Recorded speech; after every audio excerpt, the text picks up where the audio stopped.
Hello there. If my audio is a little low, I apologize. I don't know what's going on with my mic. I know I'm a little late here, but kind of left a cliffhanger for the Obi-Wan series. Um, was not a fan of it. Let me make sure my audio is not coming back here. But anyway, not a fan. I'll get to my points later. And I wanted to just do um, kind of a summary. I was going to do the next two uh, episode reviews as they came out. Life gets in the way. Life finds a way. But here I am, doing it late. Um, and I wanted to close this out because it hurt so bad. I wanted to send it off, talk about my grievances. So I actually have notes this time. Let's see. So I'm going to have to remember what I wrote and the episodes. All right. Okay, yes. Episode 5 with Hayden Christensen, Ewan McGregor fighting. I didn't mind it. I don't care how they looked. People talk about de-aging, but I wish that they had started with this. So they used the fights throughout the episode, and I'm like, it's a little late. Anyway, back in the present day, the rebels are back on their base. Reva shows up with a big gun. Here we go. Reva and Obi-Wan talk through the door. Reva gets mad and just slices the door open. I think I laughed at that because I don't care how you feel about this show. It's like, why would that happen so quickly? Stormtroopers come in. The rebels and the stormtroopers are shooting at each other, point blank. Not much happens. I was like, one of these sides has to be like getting obliterated. Then Tala gets gunned down. The robot is also getting gunned down, trying to save her. And they had this like slow motion and like cut the sound out moment. And I'm like, we don't know enough of either of you to care as much as you're trying to make us care. So she blows up. Also, Obi-Wan eventually gets her holster somehow. So the rebels are back down. Obi-Wan says, "Just let them take me." He approaches Reva, and they have a little talk. He talks about how she's using Obi-Wan to get Vader. Also, there's flashbacks and talks between Reva and Obi-Wan about, I was at the Jedi Temple. Where were you? And people, again, don't try to write the story for me, but people have said, she's talking about, where were you to let Anakin fall to the dark side? I'm like, that's the way the Sith Lord works. You're talking about a Sith Lord. I don't care how good Obi-Wan is, shrouds himself in darkness. Kind of hard to detect. And it all happened within like a day. Also, physically, Obi-Wan was getting shot at. And he did show up to the temple late. It didn't matter because all the happenings happen. Also, but anyway, Reva and I didn't pick up on this. In the flashback, she gets stabbed by Vader with a lightsaber. And it eventually happens again in this in this episode. I'm like, well, how are you alive? Like, no one, like, I'll explain in a second. But, so, Vader shows up. They take Obi-Wan into the hangar or whatever. And then he fights the guards off and gets away again. He's getting to the ship. Cool scene. Vader shows up, grabs the ship. I'm like, oh man. Pulls the ship down, rips it open. And there's nothing in there. And then another ship, whoop, in the background just gets away. And I had to rewind it. I was like, where was that ship? You can kind of see ships in the background, but I'm like, where? Like, pull that one too. So that happens. And in the lamest, so Reva had this whole plan to get Vader, and she does the baseball bat swing, walks up slowly, yells, "Wah!" And Vader's like, "Whoop!" The saber stops. You don't see why. He's like, "Whoop!" And he's like holding it back. Now there's an admittedly cool scene because Vader is toying with her. Like the first half of the battle, he doesn't use his own lightsaber. He just like dodges and force blocks. Very cool. And then he stabs Reva. So that was her plan after years. So stabs her. Inquisitor walks up. I'm like, come on. Like, I know he wasn't going to be dead because he's in Rebels, but this is just lame. Inquisitor walks up and he gives this line, "Hello, sister. Anger gives you the will to live," or whatever. I'm like, that's your reasoning for her living before and now living again? So it's because she's of her hatred. But back then she was a Padawan, so she hated Vader. And now she's getting stabbed again.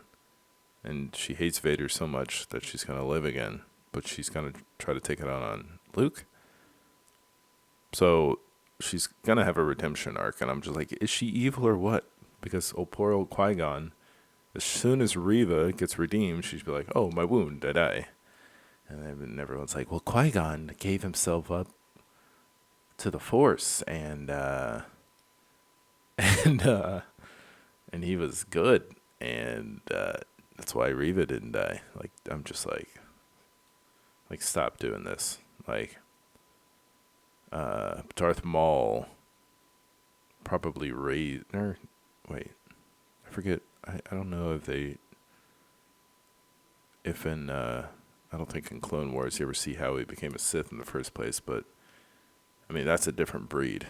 But little old Reva, Padawan, now she's angry, so she lives. Whatever. Oh, also, there's a couple of other ridiculous things, like the hangar door not opening. Leia's like, "I'm gonna fix it," and just fixes it. like, just stop. Like, she can do a good job at her role, but it's written terribly. What are we doing here? Oh, also, when they're trying to get to the ship, Obi-Wan gives to what's his name? I forget the fake Jedi. Gives him his stuff. He drops the message. Reva, still alive, Reva crawls to the message, sees it. I'm like, when are you gonna keel over and die? Puts together pieces of Bail Organa's message, and she's like, "I'm gonna go to Tatooine." And she, somewhere in the message it says "other kid."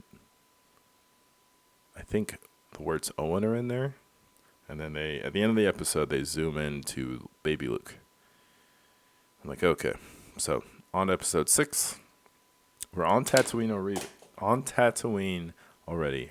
Magically, Reva shows up. Not a whole lot of ships are on that planet. And she's bossing around Obi-Wan's old boss, looking for Owen. We see the rebels being chased by the big Imperial Starship. Sorry.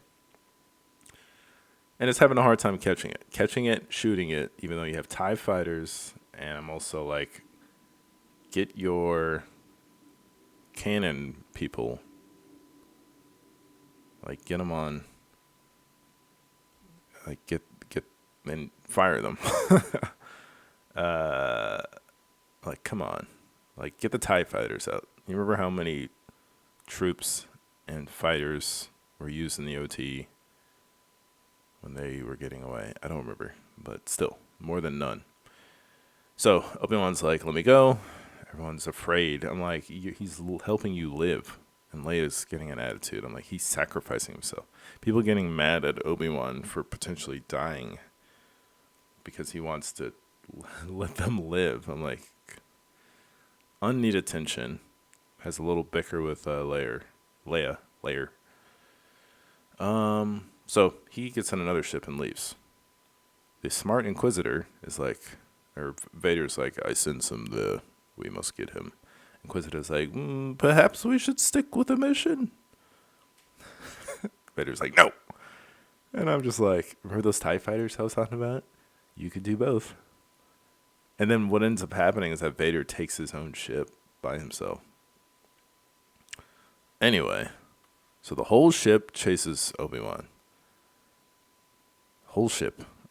Meanwhile, back in Tatooine, Owen's in the city. Hears that Reva's looking for her. Goes back to Aunt Beru. And he says we need to leave.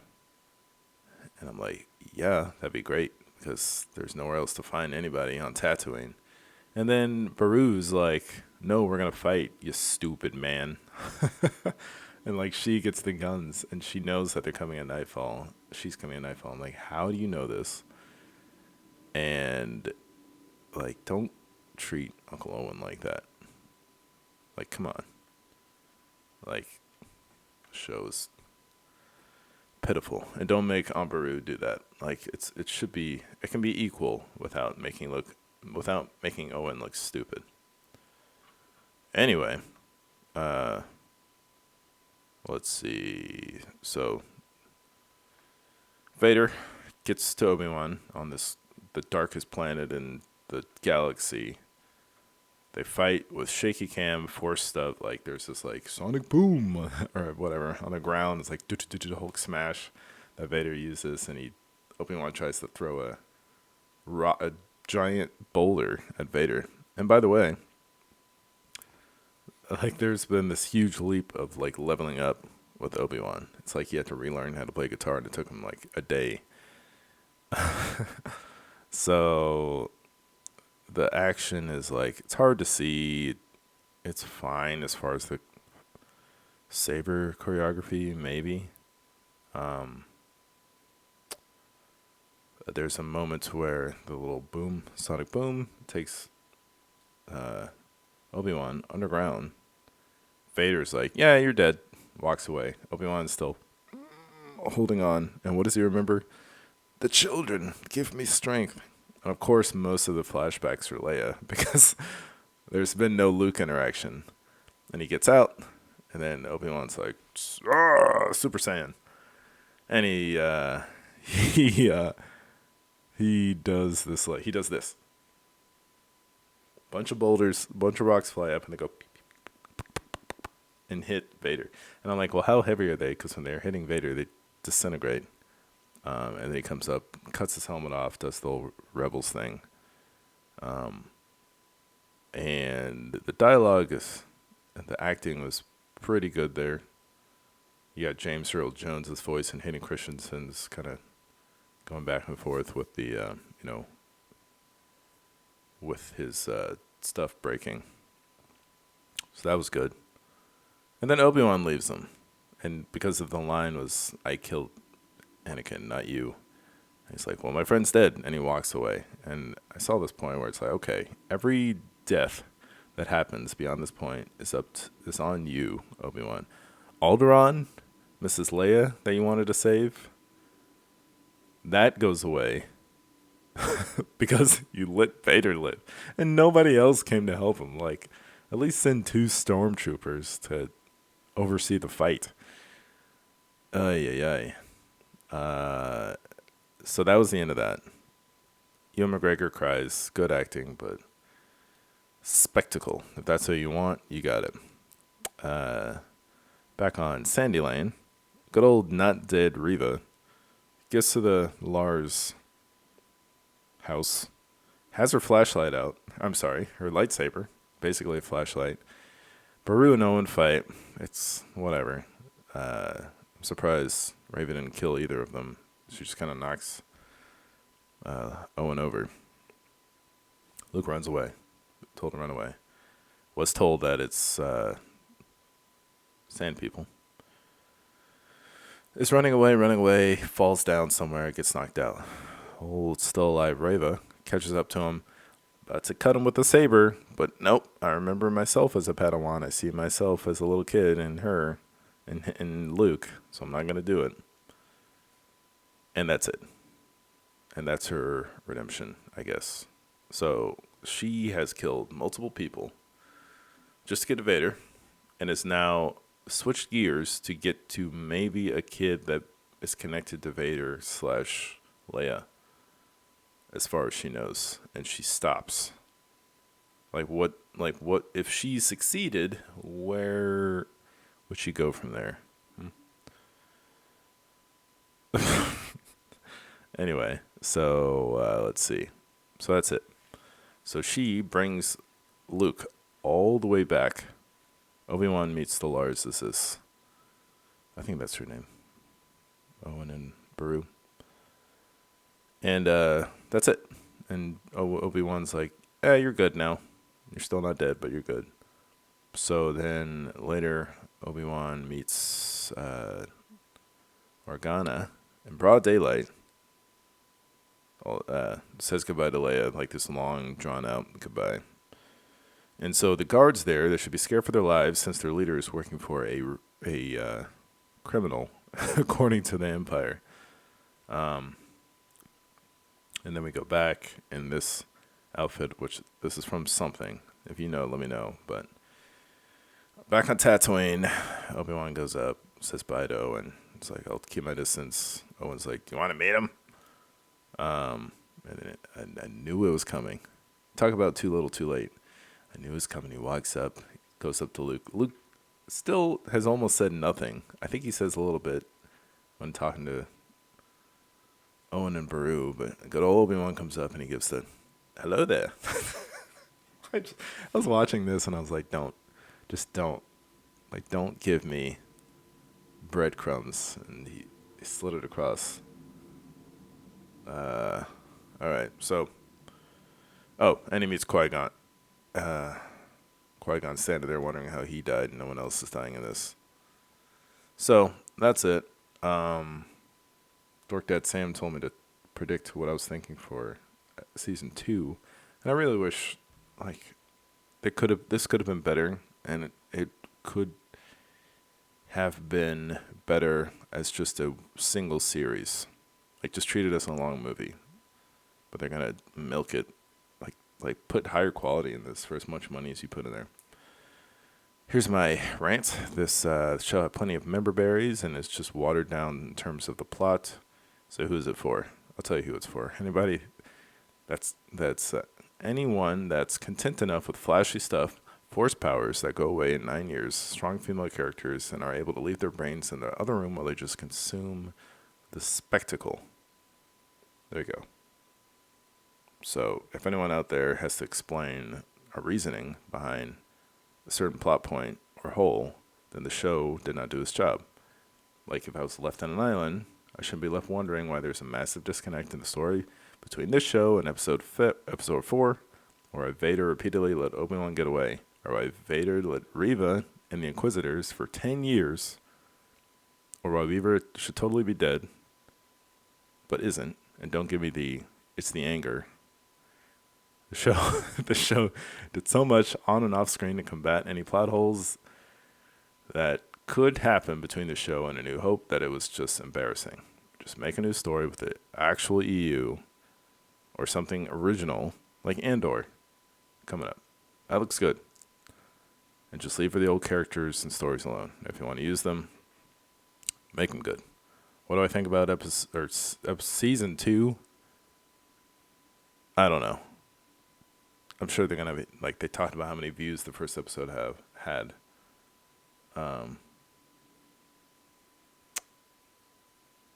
I predict a massive drop-off in the next season.